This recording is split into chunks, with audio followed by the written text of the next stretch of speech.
শনিবার সন্ধ্যায় যখন গেমিং জোনের ভেতরে খেলতে ব্যস্ত সবাই, তখন হঠাৎই আগুন লেগে যায় ভারতের গুজরাট রাজ্যের রাজকোট শহরের টিআরপি গেমিং জোনে। দ্রুত আগুন ছড়িয়ে পড়ে পুরো এলাকায়। দাউ দাউ করে জ্বলতে দেখা যায় খেলাধুলার স্থানটি।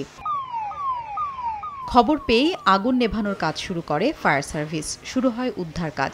শিশুসহ বেশ কয়েকজনের মরদেহ পাওয়া যায়। আহত হন অনেকে। তাদের চিকিৎসার জন্য হাসপাতালে ভর্তি করা হয়েছে। তাৎক্ষণিকভাবে চিকিৎসার ব্যবস্থা করার জন্য কর্মকর্তাদের নির্দেশ দিয়েছেন রাজ্যের মুখ্যমন্ত্রী ভূপেন্দ্র প্যাটেল।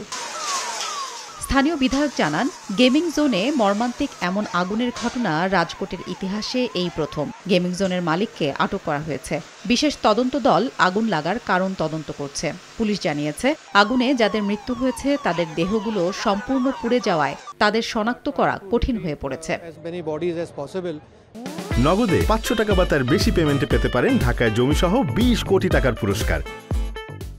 এদিকে অগ্নিকাণ্ডে মারা যাওয়া প্রত্যেকের পরিবারকে ৪ লাখ রুপি করে এবং আহতদের ৫০,০০০ রুপি করে সহায়তা দেওয়া হবে বলে জানিয়েছেন গুজরাটের মুখ্যমন্ত্রী। আগুন লাগার ঘটনায় শোক জানিয়েছেন ভারতের প্রধানমন্ত্রী নরেন্দ্র মোদী। হাফসাতুন্নেসা, সময় সংবাদ।